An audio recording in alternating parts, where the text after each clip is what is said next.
Spread talks के दोस्तों अस्सलाम वालेकुम। मुअज़्ज़ज़ हाज़रीन, आज कल ये बात बहुत जोर और शोर से जारी है कि मरीख पर इंसानी जिंदगी बसर करना मुमकिन है या नहीं।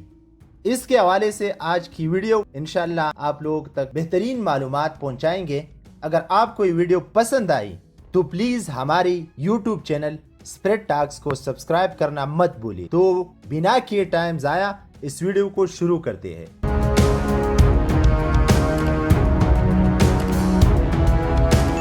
नाज़रीन करामी, खिलाई तहकीक के अमेरिकी इदारे नासा की एक नई तहकीक सामने आया कि ज़मीनी अनासिर मरीख जैसे माहौल में आरजी तौर पर जिंदा रह सकते हैं। ये तहकीक साइंसदानों को हमारे सियारे से बाहर के माहौल के बारे में मजीद जानने में मदद फराहम करेगी। नासा और जर्मन खिलाई एयर स्पेस सेंटर DLR की मुश्तरका तहकीक में साइंसदानों ने खुर्दबीनी हयात की बर्दाश्त का जायजा लेने के लिए उन्हें सुर्ख सियारे जैसे माहौल में गुब्बारों के जरिए लॉन्च किया जो बुलंदी तक परवाज कर गई।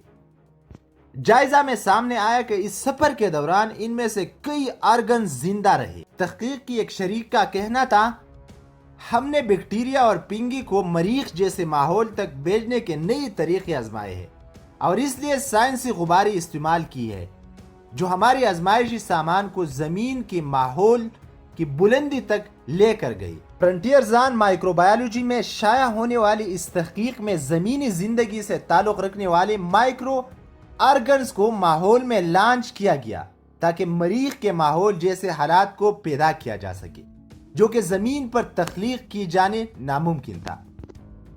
जर्मन एयरबेस सेंटर में काम करने वाले और इसकी तहकीक की शरीक मुसन्निफा का कहना है कि मरीख पर तवील अरसे के लिए भेजे जाने वाले मिशन जिसमें अमला भी होगा के लिए हमें यह जानना होगा कि इंसान से ताल्लुक रखने वाले माइक्रो ऑर्गन्स में सुर्ख सियारे पर कैसे जिंदा रह सकते हैं क्योंकि इनमें से कुछ खिलाबाजों की सेहत के लिए खतरनाक साबित हो सकते। इनका कहना था कि इसके अलावा कुछ माइक्रोबीन्स खिलाई तहकीक के लिए कीमती साबित हो सकती है। वो हमें जमीन से आजादाना तौर पर खुराक और सामान रस पैदा करने में मदद दे सकते हैं जो हमारे लिए जमीन से दूर होने की सूरत में अहम हो सकते हैं। ये माइक्रोबीन मार्क्स के अंदर लॉन्च की गई थी जिसके अंदर मरीख के बराबर हवा के दबाव को बरकरार रखा गया था और एक मसनूई माहौल को मिशन के मुकम्मल दौरानिये तक कायम रखा गया था। उन्होंने बताया इस डब्बे में 2 तह मौजूद थी जबकि निचली तह तापकारी से महफूज रहने वाली थी जिसकी वजह से हम इसके दौरान दूसरी तह के मुकाबले में तापकारी के असरात का अलग से जायजा लेने में कामयाब हुई और तजुर्बे के दौरान खुश्की दर्जा हरारत के उतार चढ़ाव का जायजा ले सके।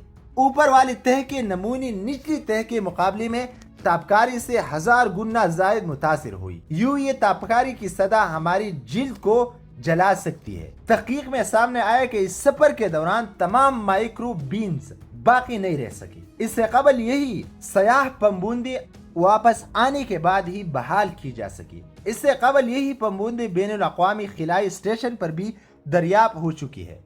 ये तहकीक हमारे सियारे से बाहर के मकामात में माइक्रोबीन्स के किरदार की अहमियत पर जोर देती है। ये तहकीक एक ऐसे वक्त में सामने आई जब नासा की प्रेजोरेंस रोल हाल ही में सुर्ख सियारे की सतह पर उतरी है जिसे अमेरिकी खिलाई एजेंसी की तारीख का अहम तरीन और पुराज़म मिशन करार दिया जा रहा है।